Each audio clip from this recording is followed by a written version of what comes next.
All right. It must be 5 o'clock Tuesday because here I am, Mike Patel. Good to see you. This is the channel name is Home Savvy Central. We have a special topic for you today. Zillow confirms it. Housing market meltdown has begun. So the question is, has it really begun? And what does the meltdown mean? Is there a bubble coming? Is there a crash coming? Or the prices are going to stay stable? One of the things Zillow is headlining, and also Redfin and Realtor.com and other major websites, who they all aggregate the data and push it out to us. So I'm going to give you those stats in a minute. But before I do that, I want to introduce a special guest today. Her name is Shemeika Fox from Santa Cruz. She's been in the business for 20 years. And she has sold luxury, she has sold regular homes, first-time homes. She also specializes in probate, which is a whole new category. So Shemeika, welcome to my channel. If you can just introduce yourself and tell us a little bit about yourself, please. Yeah, thank you so much for having me. It's so nice to be here. I, like you said, been selling real estate in the Santa Cruz County area for just over 20 years now, believe it or not. Straight out of college, I got into the business. And it is the most interesting business because you can be good at one thing or bad at one thing and you can succeed. You don't have to specialize or know one individual thing. So I kind of found my niche, and I've been serving my community for over 20 years now, and I just love it. Right. Okay. So right off the get-go, what's happening in Santa Cruz? Do you see any changes in the last few months as far as quote meltdown goes, or what's happening in Santa Cruz? And I'll give you a little background on Southern California, and then we'll move on to our topic. Okay, yeah.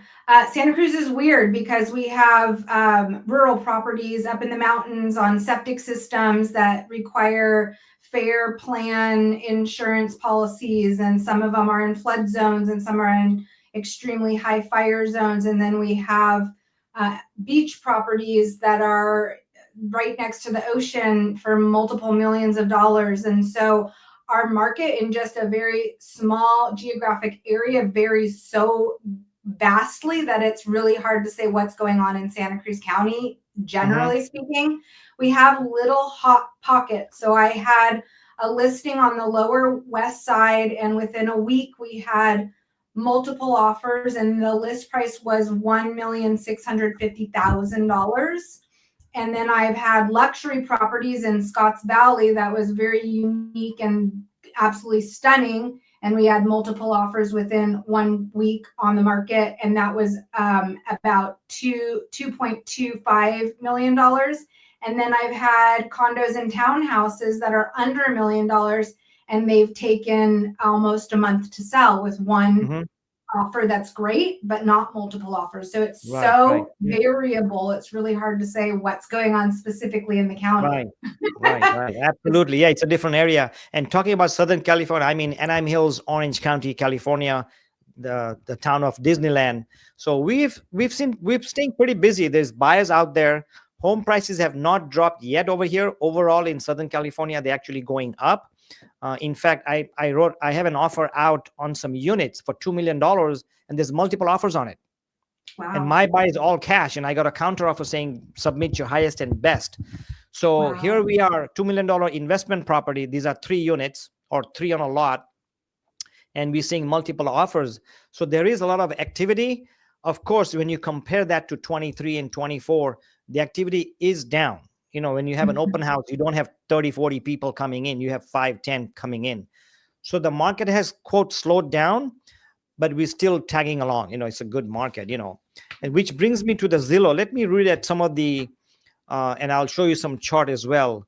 Zillow is reporting that 27% of all the listings nationwide, they've had a cut in price. That means they have a price drop. This is the first time this has happened in the last 7 years. Since 2018, there's not been that many cuts, but this time there's almost 1 out of 3 1 out of 5 listings have cuts, 27%. Redfin is saying that there's a 17% increase in price drop since 2012. So there is something happening. I back in summer, and I'm sure Shemeika, you came across this also, that the inventory nationwide has gone up 20, 30, 40% depending on where you are. Yes. The question is, or the way why sellers are confused or frustrated, and when buyers are frustrated, is because on one hand we listening to price cuts, and they're saying, hey, sellers are dropping prices. At the same time, inventory is increasing, but at the same time, buyers are saying, no, I'm not going to buy, and they cannot afford it. Mm-hmm. So how can that be possible? You have price cuts, you have homes taking 2, 3, 4 months to sell, and buyers are still hitting the brakes and not buying or cannot afford it. Yeah. Can you explain what that is, or what's your thoughts on that? I mean, I think a few different factors are coming into play. I think one, interest rates are higher than they were previously. Now, when I say interest rates are higher than they are higher than they were during COVID, when we were seeing 2 and 3%.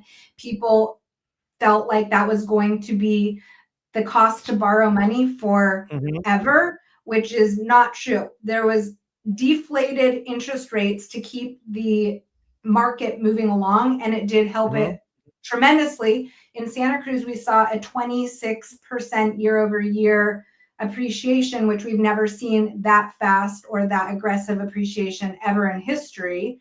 And as soon as the interest rates went up to try and combat that appreciation or inflation in the market, people were so shocked with the cost that it was going to be in order to purchase a home that they put the brakes on. The other thing that I think is having a tremendous effect is insurance and the cost of insurance in California, in Florida, in areas that are being affected by the environment, fires, floods, hurricanes, things like that.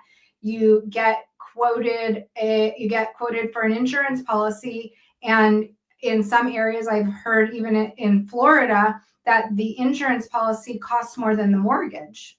So I think that those two things are really dampening buyers' ability to be able to afford, even though we're seeing more inventory and price cuts in some areas. Right, absolutely. Yeah, it's I did a video today on TikTok, live on TikTok, and what I talked about is the same thing: is the property taxes and insurance. They are as high as mortgage payments, especially for seniors or people who've had their homes for 10, 15 years.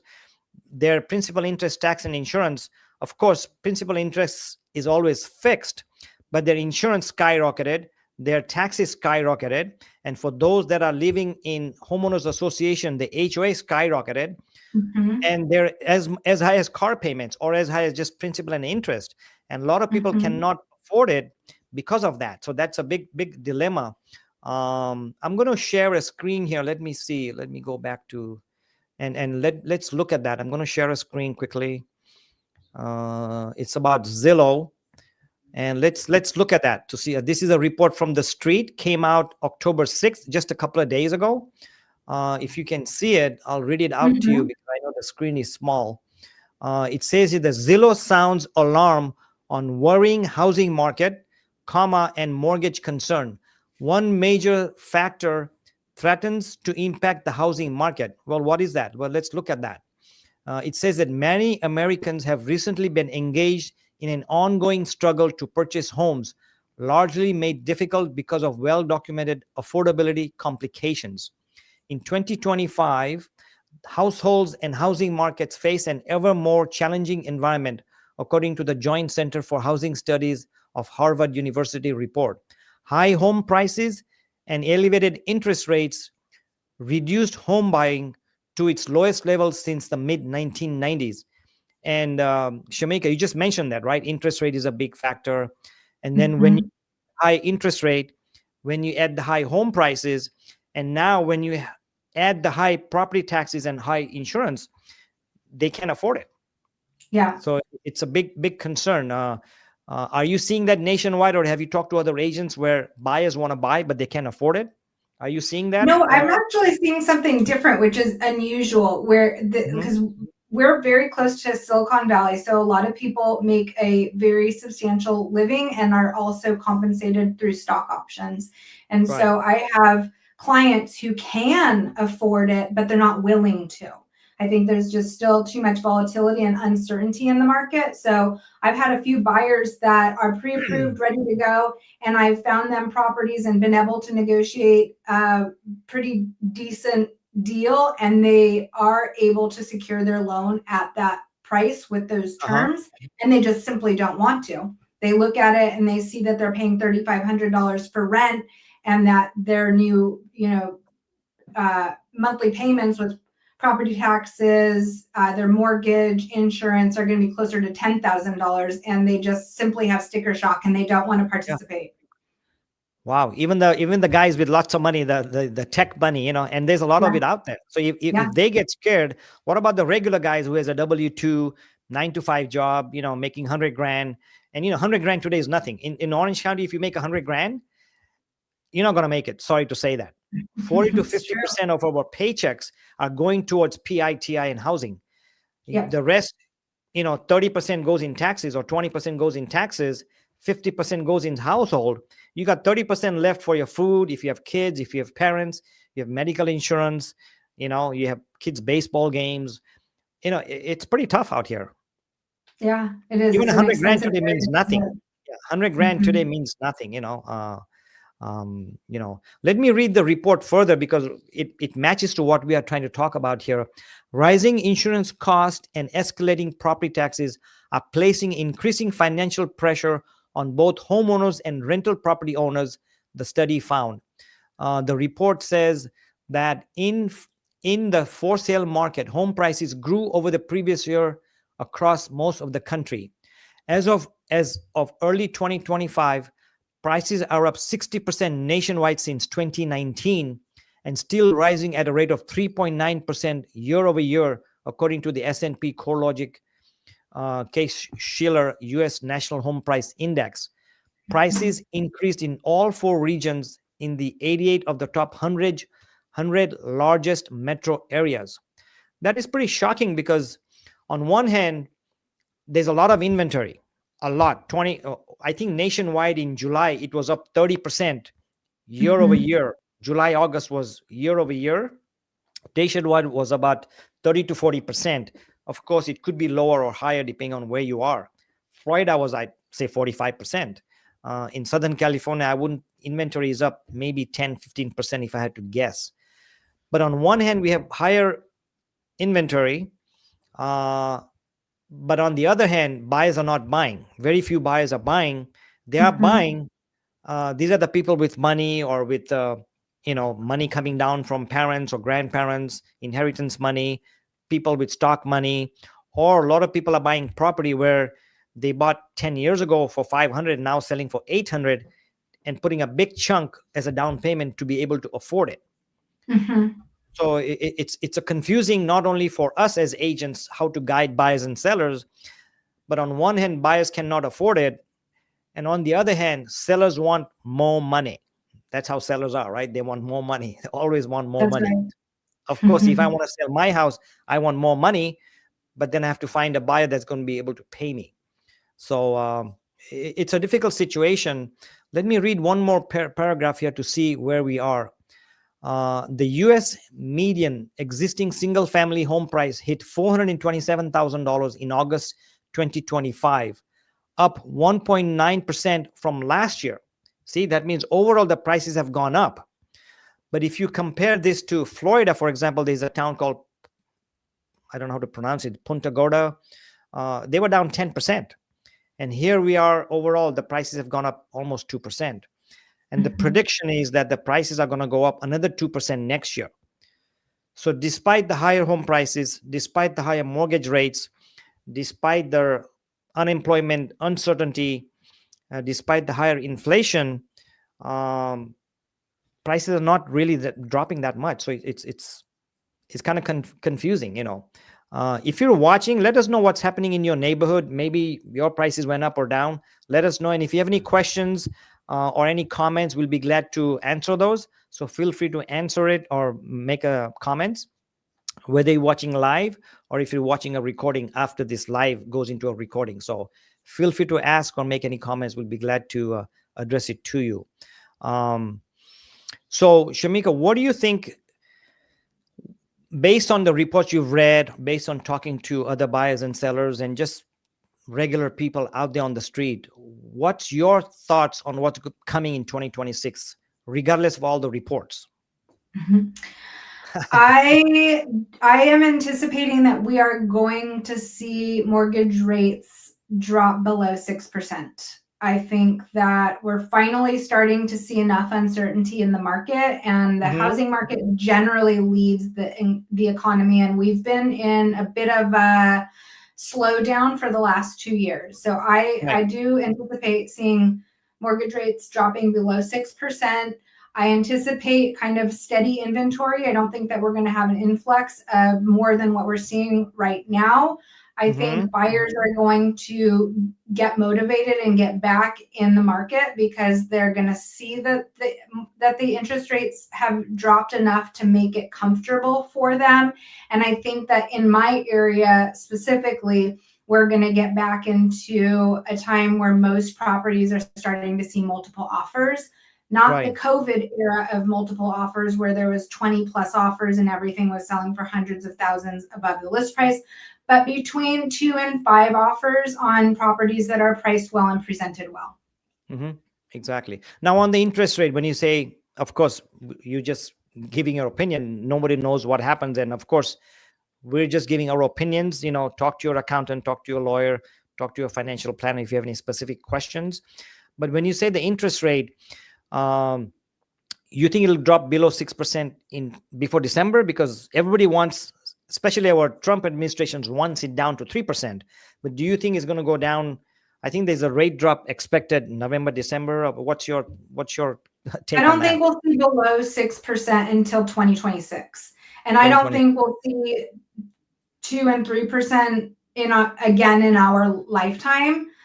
In fact, I hope we don't, because the reason that we saw 2 and 3% was because we had an international pandemic where people were dying. And I don't want to go back there either, because we were suffering tremendously as a world.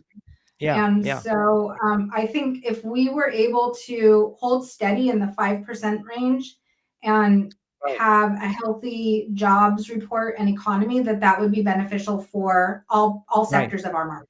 Exactly. Yeah. I think 5% is a sweet spot, what I call. And the danger, and I call it a danger, if the rates drop under 5% or even 5.5%, NAR did a study, NAR, which is the National Association of Realtors, of which we are both members since we've been doing business. They predicted that if the rates drop to 5.5% or below, several things are going to happen. First of all, home prices will go up.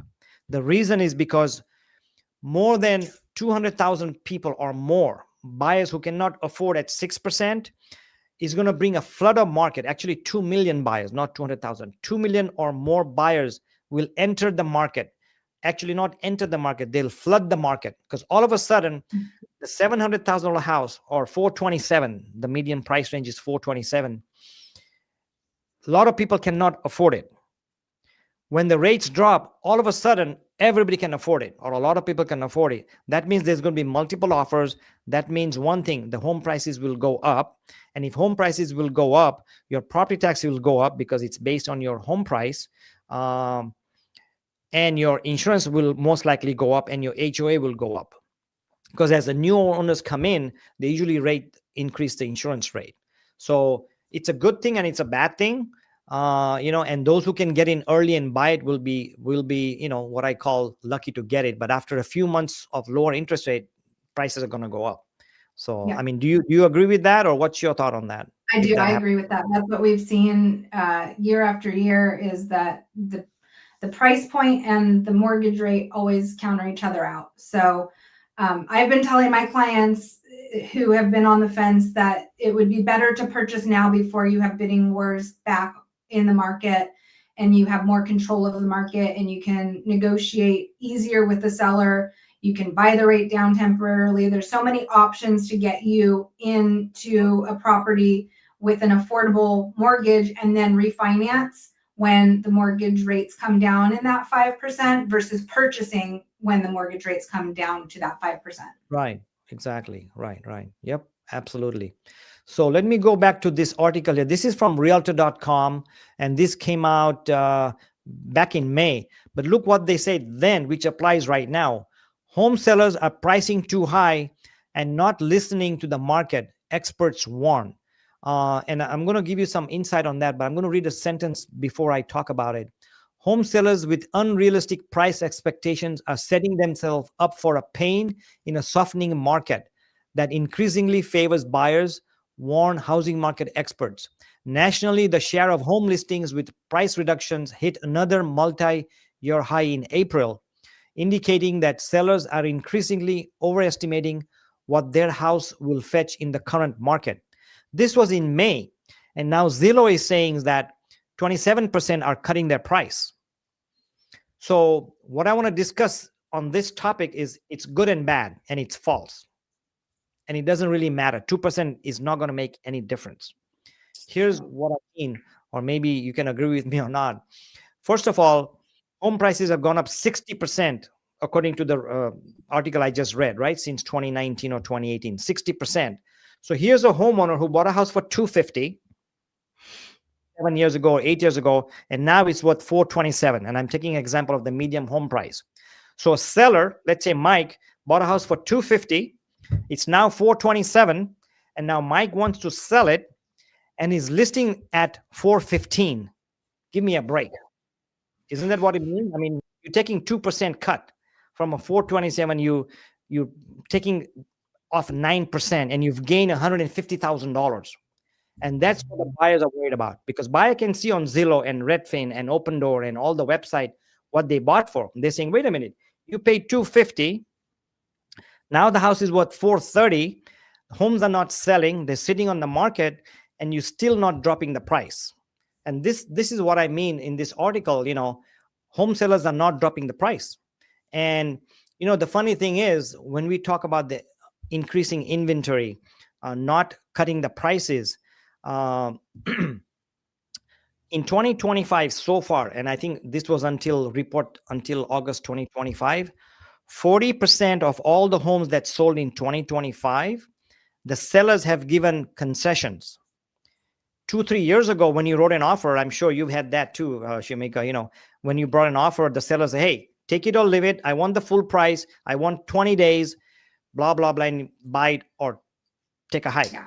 Now they're saying, oh, we'll sell it. I'll give you $5,000 credit and repairs. I'll give you $5,000 loan closing cost. I'll give you $5,000 toward down payment. So the tune has changed.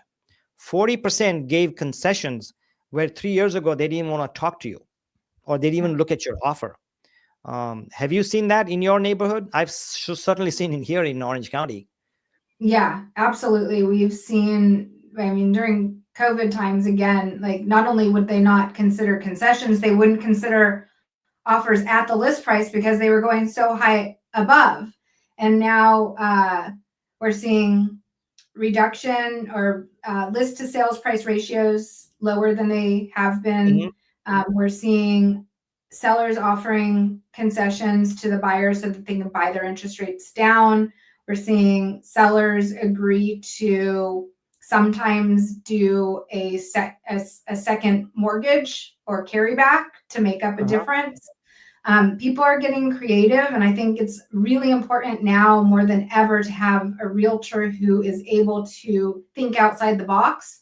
Because if you have a buyer that is intimidated by their monthly payments based on what the current mortgage rates are, and a seller who needs to sell, wants to sell now, but they are still stuck on a price point that they think it should be worth, but it's just simply not worth it anymore. You need to figure out a creative solution. And so we're starting to have to really think outside the box and be able to bridge the gap between the buyer and seller. And sometimes it's not only about the price, but the terms and how to make that work for each individual property and sale. Right, exactly. Yeah, and that's what's happening. One of the things I came up with this thing, and I'm going to read it out. It says here that sellers still mentally living in 2021. They think that, hey, homes were selling, homes were going up. Why should I give a concession? Why should I lower my price? Why should I pay 6%, et cetera, et cetera. That market is gone. It's gone. And it's not coming back. Not like you said, not until my life, until I'm gone. It's not, that market is not coming back. That COVID market had a reason for it. There was COVID, which caused there was nothing was going on. It was an artificial market. They had to pump in money. They have to lower the interest rate. They had to do things to get the market moving. And there was a reason for it. There's no reason for it now. And employment is growing, but it's still good. Inflation is high. It's still good. Stock market is a lot higher, but it's still going up. People are still spending money. So, so it's very confusing. On one hand, we're saying, hey, things are slowing down. But on the other hand, we're saying it keeps going. So it's confusing not only for us as agents, but for the buyers, for the sellers, for everybody involved. So on that note, I wanted to ask you, because, buyers always ask us, hey, Mike, is this a good time to buy? And I always say, you buy when you're ready, willing, and able to buy. And if you're buying long term. But a lot of sellers are holding on. A lot of sellers are not selling. One is because they have 2%, 3%, 4%. But if I was a seller and if I asked you, hey, Shemeika, is this a good time to sell? What would you tell a typical seller? And assuming that I really have to sell, I have to go near my kids, I'm getting old, or I have to go near a hospital. So what would your typical answer be if somebody asked you?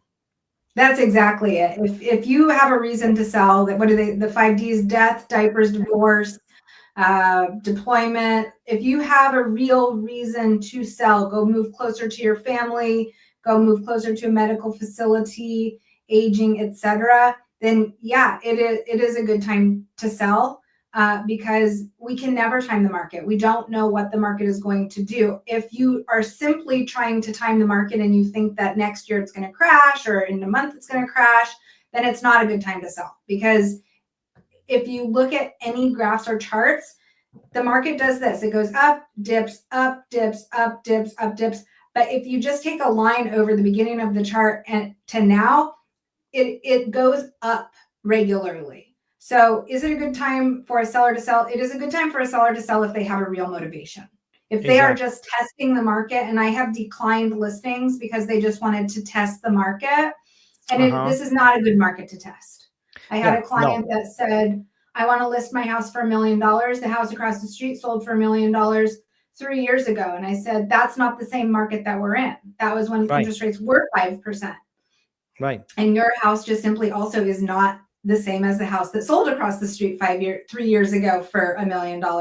And they were like, well, I just want to test it. And I'm like, this is not the market to test. And I'm not the agent to test the market. Like the amount of work and money and resources that we pour into our listings as professionals is tremendous.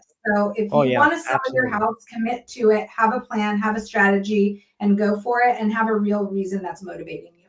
Exactly. Yeah, absolutely. Don't test the market. Either you sell it or you don't. Either you want to sell it or you don't want to sell it. And if you price it right, if you market it right, and if you stage it and make it presentable and, decent, it'll sell. Homes are selling. Like I said, I have a property out and there's multiple offers. So there are still multiple offers in different areas. Of course, some areas there's no multiple offers, but homes are selling. If you price it right, market it right, present it right, it's going to sell. So let's go further on what this article says from Realtor.com. It says that the home sellers with unrealistic expectations are setting themselves up for pain in a softening market that increasingly favors buyers, warn housing market experts. Nationally, the share of home listings with price reductions hit another multi-year high. And this was in April, right? And now we're talking in November, we're listening to the same story. If we come down over here, price reduction surge as sellers overestimate the market. Look at the price reductions, 28% this is Arizona, I believe. Florida, 25%, Texas, 21%, Utah, Denver, this is what, Oregon, Washington, 21%, California, 16%. So there's a lot of price reductions. And this was from April, May. And I bet you if I have a map like this, a new one, the numbers will even be bigger. So these are some things that we have to look at. We can't ignore it. Let me stop sharing the screen here. So let's talk about the affordability or what's happening with the buyers. And the reason I want to talk about affordability is I'm going to share it on the screen and we'll talk about it. And this is kind of important and I haven't really read this, but look at this. Billionaire blowback on housing. This came out a year ago. How concentrated wealthy disrupts housing markets and worsens the housing affordability crisis. So before I read this paragraph, I just want to make a note here. There's a new trend going on right now. And I did a video a couple of times and I said that the American dream is no longer owning a house. The new American dream is renting a house. And here's why I'm saying that. First of all, a lot of the millennials, a lot of the Gen Zs cannot afford the house today, period, in general. So what's happening is they're renting. Like you said, in Bay Area, if somebody's renting for $3,000 or $4,000 a month, when they buy something, when you add the property tax and HOA and insurance, it goes up to $7,000, $8,000, $9,000, $10,000, and they're just out of the market. So what's happening is people cannot afford to buy these homes. So the new trend is companies like Blackstone's, a lot of corporate people, a lot of private equity. There is a trend right now happening. It has been happening for the last 2 or 3 years, but it's getting bigger and bigger. There's one private equity company which I've been following. I forgot the name. What they do is they buy land, they build on it like a community. They build 500 apartments, 500 townhouses, 20 homes, and a few apartments. Guess what they do? They build all these. They build apartment units for rent, and the next to it are 100 or 200 townhomes, and next to it are 20, 30, 40, 100 homes. None of these are being sold. They rent the apartments as a rental, but even the townhouses and homes, they rent them out. So the new trend is the corporations are buying big developments, building it and renting it out and not selling. That's the new trend. It's happening now. So that's why the article said what I read about, and I did a video a couple of weeks ago. The new American dream is actually twofold. Number one, pay off your debt and be able to rent. Forget buying, they can't afford it. I was listening to an article this morning while I was driving to Moreno Valley, and it said that the median age of a first-time buyer or the home buyer was 56 years old. It used to be 46 10 years ago, but now it's 56 years old. What does that tell you about millennials and Gen Zs? They can't afford it. Yeah, that's incredible. Yeah. I mean, just amazing statistics about what's happening. It's happening right in front of our eyes, and we're not even seeing it. So for those of you watching or reading articles or reaching out to agents or lenders and talking about it, you're ahead of the game. A lot of people are scratching their head and saying, what's going on? But that's what's going on right now. What about your buyers and sellers? Are they younger generation, older generation? Have you noticed anything like that, or in your neighborhood or generally Northern California? Yeah. My sellers tend to be baby boomers who are ready to downsize, and they want to capitalize on their equity position so that they can buy something smaller and take the rest of their equity and use it towards their retirement. And then first-time buyers are seeming older than in historical years. I'm seeing first-time buyers at the youngest in their 30s and 40s. And that's pretty interesting. When my husband and I bought our house, we were in our late 20s or mid. I was in my mid 20s. He was in his late 20s. And everybody was so shocked. Like, what are you guys doing buying a house? Like, you're too young to buy a house. But that's what it used to be, right? You bought a house in your 20s. You lived in the house until you were 60, and then you sold the house and you moved into a retirement community. So I would say first-time buyers are looking more in the 30-ish age bracket.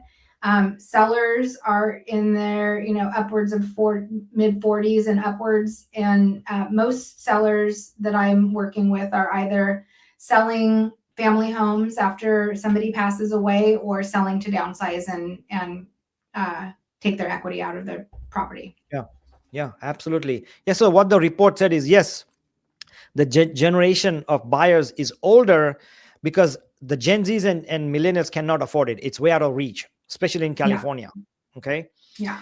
But the reason it's older generation is because the people who have worked, those who are 45, 50, 55, 60, they've worked. They have some savings. They have stock accounts. They have retirement accounts.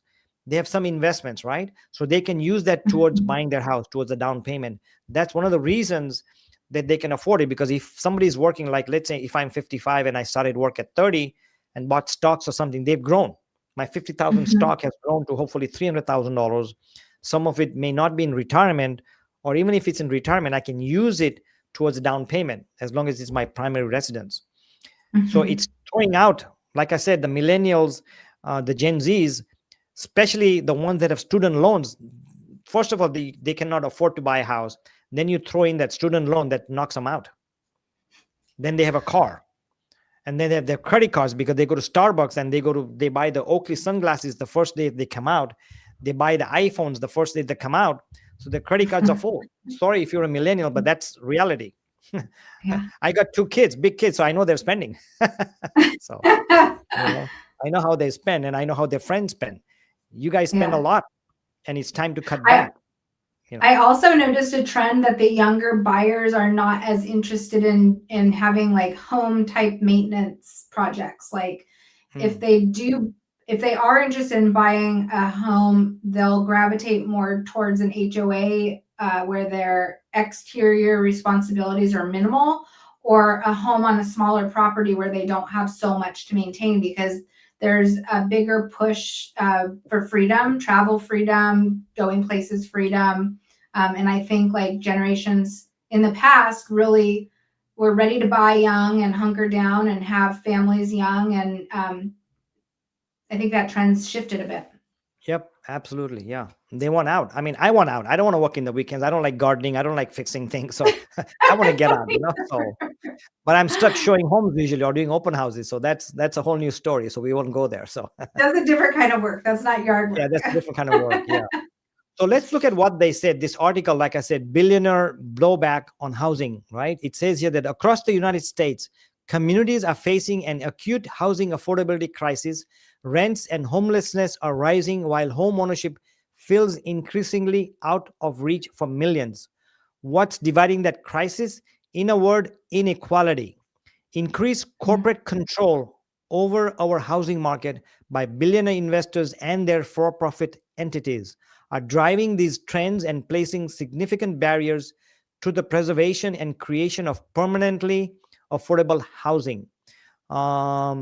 Let's see. I want to read something here. You're personally experiencing this crisis if you're among over the 653,000 US residents who are unhoused, or many more who are doubled up in crowded housing, unable to leave a bad living situation, or who cannot afford to live independently. So when I say these corporate people buying homes in Atlanta, for example, there's areas and areas in Atlanta bought by corporates, and they can increase the home prices. They buy it as a rental, rent it out, increase the rents, and sell it so they get a higher price. Because, home prices are based, when it comes to rentals, they buy on investments. So this is true, and it's happening. That one more reason, of course, the home prices, mortgage, insurance, maintenance, labor have thrown them off. But when these corporations come and outbid you and build homes and rent them out to you and increase home values for profit, that's another factor which nobody talks about. And it's coming. It has started. The trend has started 7-8 years ago during COVID. Even Berkshire Hathaway, they bought homes and homes, thousands of homes. Corporations are buying thousands of homes, controlling the rent, selling when the market goes up, and things like that. So like I said, we haven't seen any comments or questions. Feel free to do so. We'll be glad to answer any questions. In the meantime, I'm going to share another screen. Also, I wanted to talk about, let's see here. What I want to talk about is the standoff between the buyers and the sellers. The sellers are, like we mentioned earlier, they're hanging on to the prices and hanging on to the interest rate and not selling. And the buyers are saying, we'll wait until the prices come down. So there's a standoff. Is there any solution to that, or we just have to wait and see? I mean, I think that's where it comes into utilizing your resources and hiring a realtor who is creative because there is always a solution to anything. Right. Even if you have a stubborn buyer and a stubborn seller, there's a solution that will bridge the gap, but it's going to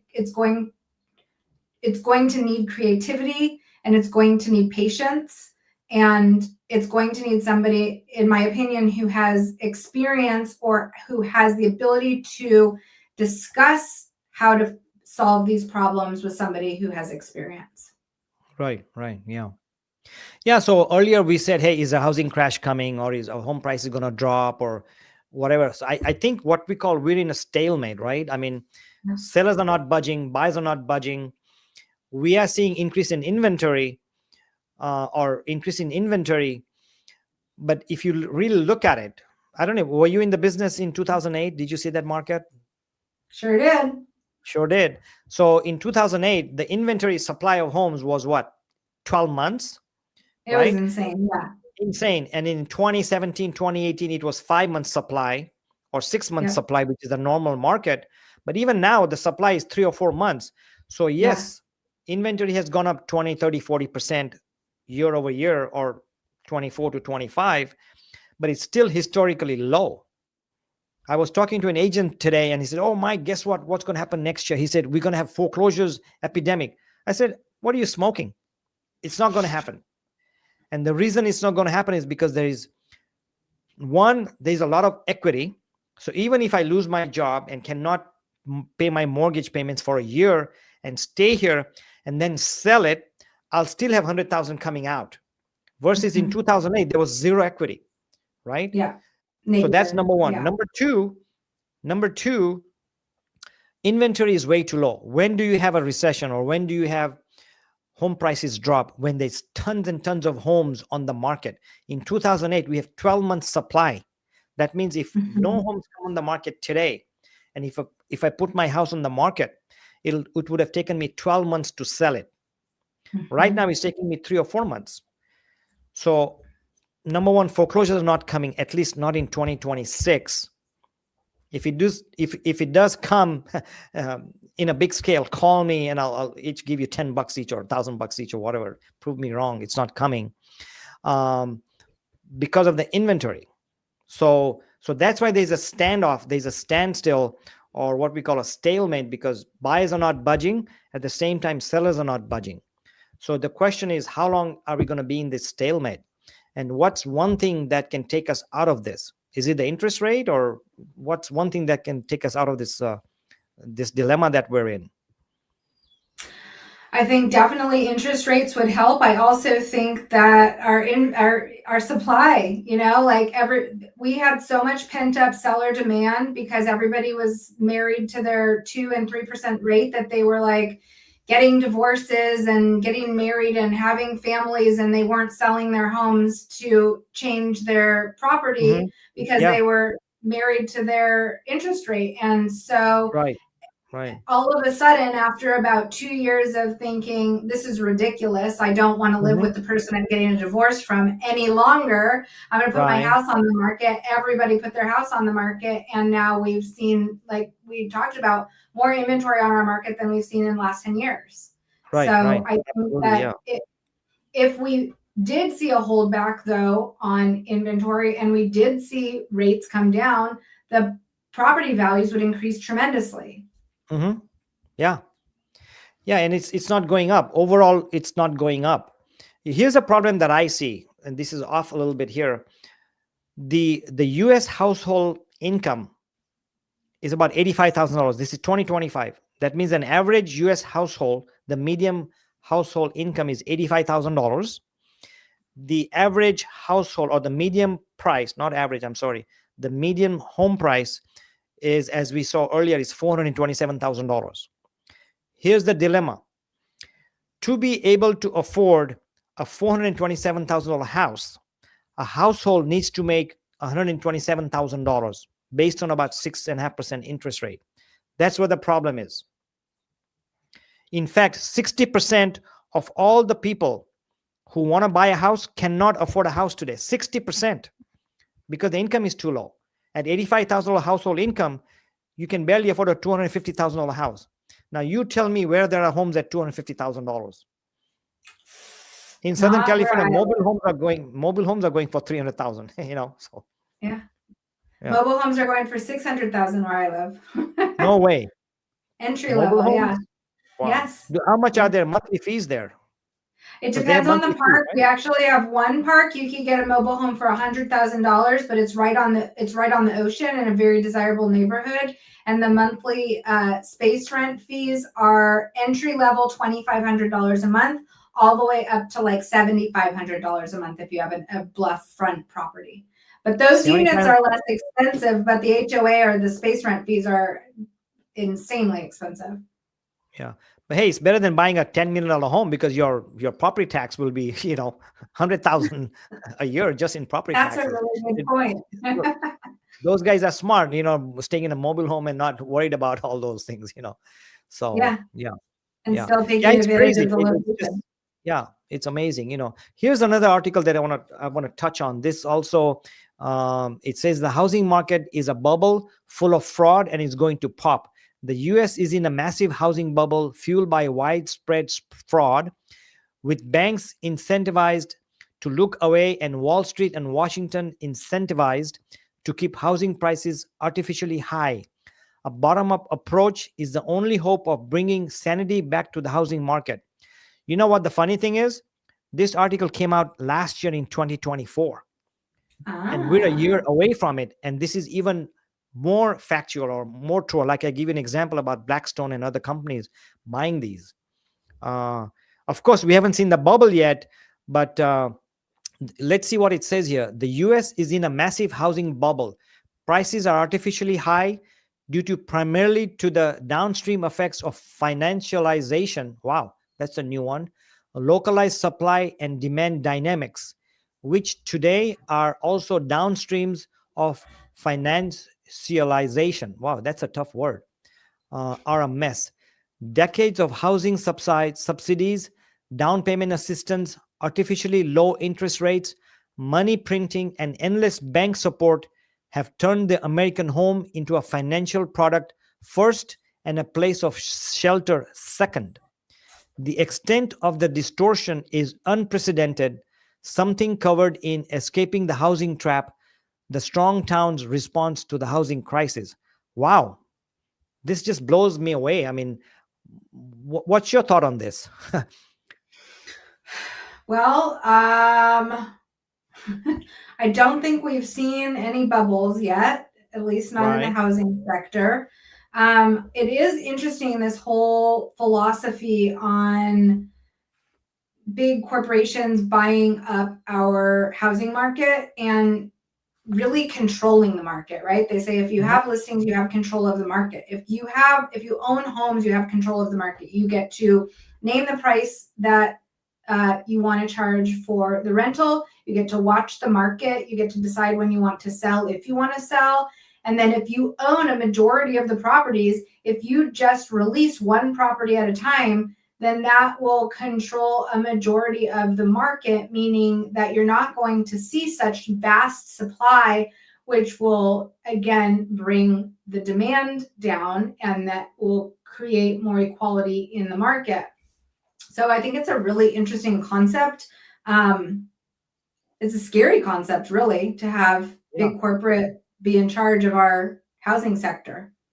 Yeah. And you know what? Yes, corporate, and we don't know where it's going to go. And I don't want to make any comment about it. But on the other hand, there's another thing that I'm seeing. I myself have sold in the last 4 months. I've sold 3 properties. One was 1.2, one was 1.3. I'm writing an offer today. Like I said, I have an offer out for $2 million today. All of these Mhm, are rental properties. So what's mhm. happening is, for the people who have money, or the people who bought 20 years ago, like you said, I don't know what you paid for, but I'm sure your house has doubled or tripled or quadrupled, Yeah, right? So what's happening is the rich are getting richer, the filthy rich are getting even richer, and yeah. not only the corporations buying properties, but a lot of the people who have equity, who have money, who have finances, stocks, savings, they're buying more properties. Mhm. So the homeowners who are wealthy are becoming multiple homeowners. The corporations are getting wealthy, becoming developers, land developers, corporate people, property management people. And by the way, these people, The builders also own property management companies, which control the HOA, so they can increase your HOA at will. That's a whole new subject, but I thought I'll throw it in. Yeah. How greed comes in, right? Yeah. So what's happening is the average guy who makes an average household makes $85,000 cannot afford anymore. And he's not living paycheck to paycheck. I had a video that came out yesterday, had a lot of viewings, by the way, almost 25,000 views in 2 days. So check it out. You can go to my latest video. But one guy made a comment that, I made a comment that, homeowners and everybody's living paycheck to paycheck. And you know what? One of the viewers' comment was, hey, no, Mike, we're not living paycheck to paycheck. Our paychecks for the next 11 months are already called for because they have so many bills that they already called on. And I thought about it and I said, what? That is such a profound statement that he made, that we are in such debt. Our credit cards are full. Our car payments are high. Our gas bills are high. Diapers are high. Everything is high. So by the time I get my paycheck, it's already going to those bills. Yeah. We're not living paycheck to paycheck. We're behind on getting our paychecks because we're up That's to a here. scary place to be. Do you buy that, or what's your thought on that? I think it's probably pretty accurate. I haven't done a tremendous amount of research on it. I did read somewhere that there's the 1% of the wealthy, and then there's the middle class, and that lower class continues to fall deeper and deeper in debt. So that is in alignment with what you're stating, or what that comment was. And it's like, our nation is in a tremendous amount of debt, trillions of dollars. And so having that be our guide is, not educating us to the best of our ability to learn how to have wealth and financial freedom. And this is a whole other topic, but I cannot believe that this subject is not taught to the American population in school.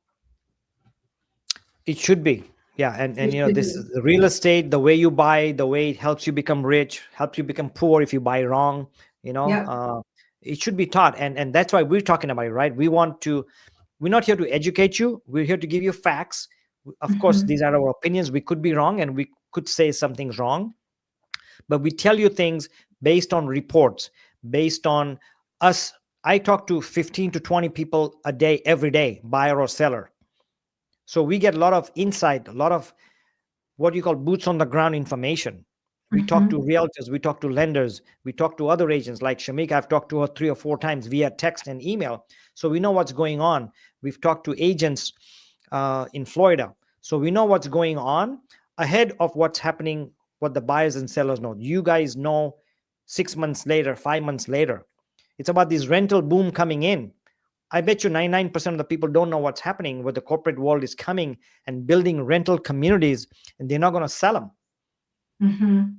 Direct message me if you want a report or something. I'll find that report and send it to you, because I know I mentioned that in one of my videos. I'll find that.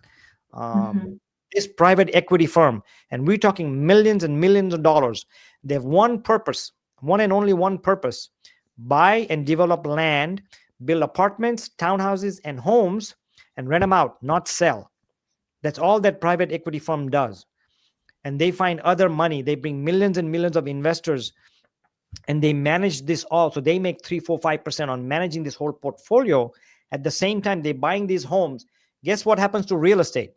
Like Shemeika, she bought 20 years ago. I bought 25 years ago. Our home values have quadrupled. Yeah.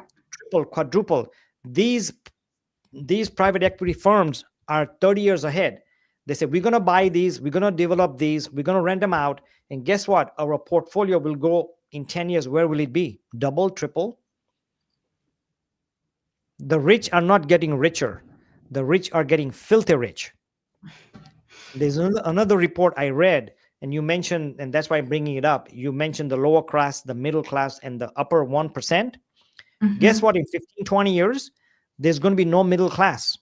Yeah. Either you're rich or you're poor. The middle class will be gone.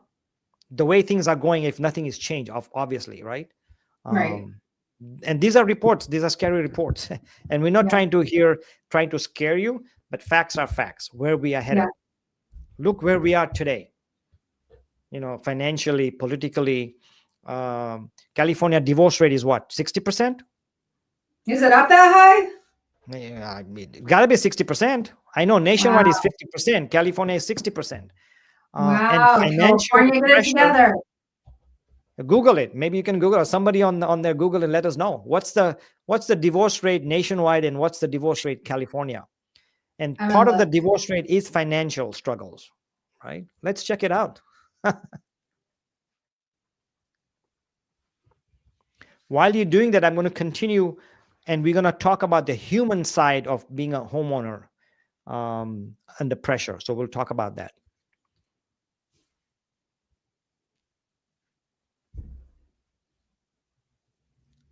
Anything popped up yet? Oh, there it is. This today. Oops, let me see here. Paresh Patel, thanks for your comment. Let me put it on the screen here. This is Paresh Patel. I may know him, I may not, but thanks for your comment. He's saying that this today, where we used to be in 1920 or 1930, where the rich corporation dominated. And you know what? I read that report somewhere, and it mentioned 1929 in that report. So hopefully you're right, but I don't know if it's a good thing or bad thing, but we have gotten behind. So thanks for your comment. Appreciate it.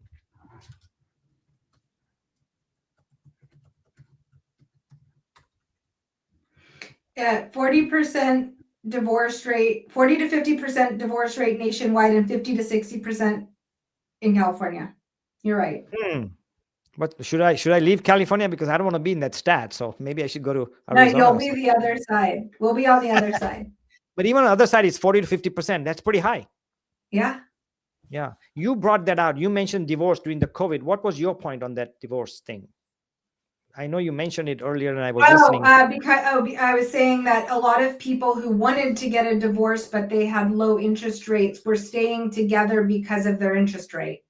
And then after a certain period of time, you can only live with somebody that you no longer want to be with for a certain period of time. So that's why we have seen an influx of properties come on the market in the last year, because people, whether it's divorce or death or what, children, marriage, those things that generally propel our market, they're finally catching up, and they're like, I'm not going to live in this home with the person I'm leaving because we have a 2% interest rate, or I'm not going to live in this home anymore that we've outgrown because we have 5 kids now because I have a 2% interest rate. So I think after a while, the pent up seller demand caught on, and they were just like, we don't know if we'll ever see this rate again, but we're willing to risk moving on because we just need more space or a new living situation. Yeah. Amazing how things work. Let's talk about the human cost, homeowners under pressure. So what I want to talk about is, obviously we know that homeowners are cash poor but equity rich. Everywhere you go, there's reports out there that a lot of the homeowners cannot make payments. They're struggling to make payments, which they made 5 years ago, but today they cannot because their PITI went up. Principal interest is fixed. The tax, insurance, HOA, maintenance, utilities, Netflix, Hulu, your cell phone, everything went up. No, it didn't go up. It skyrocketingly went up high. So what's happening is the homeowners are equity rich, but they're cash poor. Some owners cannot make payments. They have a lot of money. For example, let's say I have a lot of equity in my house, as I'm sure you do also, right? But if I'm struggling to make payments because my property tax went up, in certain states, it doubled and quadrupled. Insurance rates went quadrupled and doubled. HOAs went sky high. So a lot of the homeowners cannot make the payments. At the same time, they cannot afford to sell or move because they can't qualify, number one, right? Because if they go buy another house, they may not be able to qualify, or their property taxes may change. They may have to pay property taxes when they sell because they have capital gains tax, even after the $250,000 each. So there's a lot of factors that they cannot sell. So they're cash poor and equity rich, and they're struggling. Even if they want to move, they cannot move. And that's part of the reasons why inventory is not increasing to normal levels. It has increased from last year, but it's down from normal levels. Do you see anything with that, or are you agreeing with that, or what's your take on that? I think that the desired lifestyle has superseded affordability. And if you want to live within your means, you have to make adjustments. Okay. What kind of adjustment? Like what? I mean, becoming frugal, Yeah, becoming cutting back a lot frugal. of stuff. Yeah, I would say, it's hard, right? Because you have become accustomed to a certain lifestyle. I'm thinking about it and I'm like, well, I don't want to give up on my organic groceries. And I Yeah. would love to give up my cell phone, but I just frankly can't because I'm kind of stuck to it. But just even like going out to eat, cut that out. Going out to coffee, cut that out. But people don't see the reward quick enough. And I think that our society has become so in tune with immediate gratification that they want to go out to eat. So they go out to eat versus, oh, if I don't go out to eat, I will be able to put this money into a savings account or into an investment fund and it will double or triple. My husband and I have been working really hard on teaching our daughter about investments and how to build wealth for her future. And there was a statistic that said your $16 avocado toast today will cost $29,000 by the time you're 60 years old. Instead of investing that $16 into an account, you spent it on avocado toast that ended up costing you $29,000. Amazing. Yeah. So And it's you the know what? little things, right? Like we don't think about it. We're like, I want No, avocado toast. I'm going to go out and get it. And it's $16, which also is mind blowing. mind blowing. Yeah, $16. You go to Starbucks, and talking about Starbucks. So here's two things that's happening. Some people have already cut back, and some people need to cut back. The proof is Starbucks announced layoff, and Starbucks announced, if you saw the report a couple of weeks ago, 500 stores in UK and USA are closing, which means people are not spending and paying what, $15 for a venti. I go get my tall latte, my standard. It's $6. Yeah. Used to be $3 2 years ago. Now it's almost $5.50 with taxes. And you give a tip or something, so it's like $7. So a lot of the Americans, a lot of the consumers have already cut back, which shows Starbucks down. And of course, it has to do with the lifestyle, and I'm sure people don't want to spend. But on the other hand, there's a lot of us that needs to cut back. Like you mentioned, if you're paying $16 for avocado toast, which is not my favorite, and my wife likes it, I don't. 3 weeks ago, me and my wife went out for lunch, just a regular restaurant. It was Italian restaurant in Anaheim Hills, nothing fancy, but a decent restaurant, just for lunch. And yes, we ordered a drink and one dessert we shared. It was $53. This was not dinner.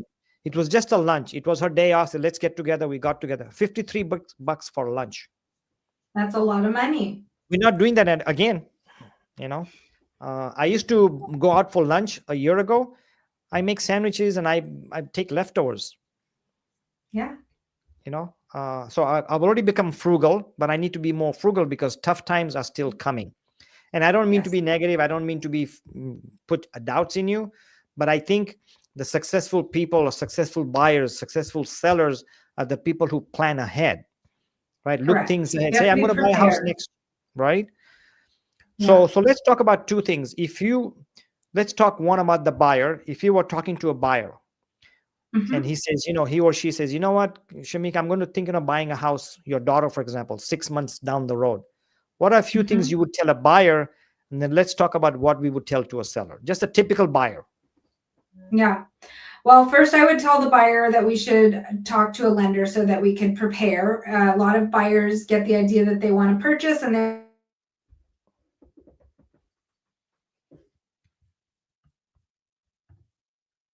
Oh, can you hear me? Shemeika, you got cut off a little bit. Hello. Let me see here. Can you guys hear me? Let me know if you can hear me or see us. I don't know what happened. Shemeika is off the air. She'll come back. So if you can hear me, let me know. I'm assuming you can hear me. Let me check my sound. Let me see here. Anyway, I'll continue. So here's what I would say if you were a buyer thinking about buying. The first thing is cut your expenses and increase your income and cut your debt, because it's all about your debt to income ratio. So if you have a high credit card balance, oh, she got cut off. She'll probably come back. Sorry. Um, I'll text her and she'll join us. If not, hold on. You can rejoin. So anyway, I'll continue. So I would say cut back your expenses. If you have a lot of credit card debt, start paying it off so your FICO score gets better and your amount of payment gets better. Start saving, because the more down payment you have, the lower your payment. So like I said, if you're playing golf, if you're going to movies, if you're going to dinners, even if you save $50, $100 a month in a year, 2 years, that can add up to quite a bit. So start doing that. And then if you're married, or if you're single, or if you're going to get married, maybe that'll help because you have double income. Or you may want to find a brother or sister. A lot of people are buying homes together now because it's cheaper staying together. So rather than buying a big house for a couple with the 4 bedrooms, maybe 2 of you can join family or good friends and things. And that is happening. Hate to say that, but that is happening right now. And the important thing is get better FICO score, have more down payment, and cut your expenses. If you have student loans, try to pay off as much as you can. Credit card bills. Don't buy a brand new car. Don't buy other things, and don't increase your debt. Reduce your debt. If you're a seller, on the other hand, and if you're thinking about selling, let's see. Okay, there you go. Let's see. She's coming on. So sorry, she got disconnected for some reason, and she's My coming internet on. dropped us. Okay. Well, there you go. So I just answered the questions that what would Thank you God. do? Yeah, that's okay. So why don't you tell a potential seller, if he's thinking about selling, he or she, what kind of preparation they need to make, not only to move into another house, assuming they're buying, but what they need to do on this house in this market. Yeah, absolutely. I think preparing your home now is more important than ever. I think you need to win the beauty pageant, I have just heard somebody say, and then also beat everybody else out in price. So if you are not presenting with great curb appeal, if you have not decluttered your home, if you have not deep cleaned your home, depersonalized and staged your home, then you're not winning the beauty pageant. And a buyer will first purchase your home online. And if they love what they see, they'll come to see it in person. And when they see it in person, if it doesn't meet that value test, then you've lost the sale. So it is more important now than ever to really make sure your home is prepared for the market. Right. What about if there's a situation? Let's pretend I'm an older guy. I have medical issues. I have a lot of things in the house. I'm cash poor, equity rich. I don't have any money. So when you tell me, hey, Mr. Patel, you need to declutter, or you need to do your yard, or change that window, or change the dishwasher, I don't want to spend any money. I don't have any money. Number one. Number two, I'm disabled or unable to work or unable to fix things. I cannot do it. What do you tell them? But I got to sell my house because my kids want me, Yeah. At Keller Williams Thrive, where I work, we actually have a really cool program called Renew, and we can give you up to $50,000 that needs to be utilized to prepare the home for sale. And that could be also inclusive of placing the owner in a rental for a period of time so that you can show the house vacant, which is always better. So I would say partner with an agent who has access to resources such as the program that we have to get your property prepared, and just make sure that you hire somebody that you trust so that you can feel comfortable in a situation where you potentially feel vulnerable, especially if you are disabled and need a little extra help. Yeah, that's a great program. In fact, we have something like that too. What we do, our company does, I don't do it personally, but our company, what we do is if there's a house that needs work, we do all the construction work up front. If it needs painting, carpeting, or change the kitchen, and if it's $50,000 or $100,000, we pay up front, and then the company, when you close escrow, they pay them back after that. So there's a lot of programs like that. And I know some other companies. Personally, I know agents that do that. So if you need a referral, whether to Santa Cruz area or any other state, let us know. Direct message me. Shemeika's description contact info is also in my description of this video. But I have a nationwide Thank you. network of realtors we can refer you that can help you do that, help you set up your home or give you ideas, whether you're moving now or 2 years later, that you can start preparing. There's no obligation. So Yeah. feel free to direct message me or direct message Shemeika, and we'll be glad to help you. Like I said, we do this to make aware of sellers and buyers on what's happening on the market, what to do, what not to do, and we're here to help. That's what we are here for. We're not asking you to buy through us or sell through us. We're giving you information. Hopefully it's helpful, and we'll go from there. How would you help? How are you helping buyers and sellers who are just thinking about buying or selling? Education first. Education first. I'm consistently providing information. That's how I think we met, was YouTube. I'm Right. consistently providing information so that they can prepare themselves for whatever it is, that next piece of life that presents itself. They can prepare themselves to purchase a home. They can prepare themselves to sell their home, downsize, whatever phase of life they're at. I provide education, and then I help guide them to make a choice that feels right for them. And everybody's unique. Nobody needs the same thing. So right. And also depends on the area, your situation, the area you are in, the weather, the time of the year, right? December, things slow down. Summertime in Arizona, things slow down. So it all depends on your local area, local markets. What we talk about is general. And that's why we say that if you have comments or if you let us know what's happening in your area. So I want to leave with some things. I wrote some things down. I'm just going to read it out, and then we'll have a comment and then call it a day. So here's how to be realistic and forward thinking. Is that a music coming from here, or okay? Well, okay. So if you're a buyer, you have to be patient. Look for zip codes with heavy cuts and long days on market, things like that, to get ahead. And if you're a seller, you have to price it to the market. Market has changed. It might have been hot, but now it has cooled off, or it may be getting better. So you have to adjust for it. And the housing market doesn't crash overnight. It bleeds out slowly. And that's exactly what's happening now. We are seeing changes in the market. A lot of the buyers are waiting for the price crash, but the next thing you know, you may find out, we just hit bottom and going up. So don't time the market, right? I had a guest here, Mark, a couple of weeks ago, and I loved his tagline. He says, what did he say? Don't time your market, or don't time the market, time your lifestyle, right? So don't wait for the market to crash. Don't wait for the prices to go up. If you're a seller, don't wait for the market to crash to buy, because you don't know when the market crashes. Yeah, they may be the lowest prices, but what if you lose a job, or your wife loses a job, or your husband loses a job because of, if it's a tough time, there's a recession, or then you can't buy. So what happened then? So any last thoughts from you, and then we'll call it a day?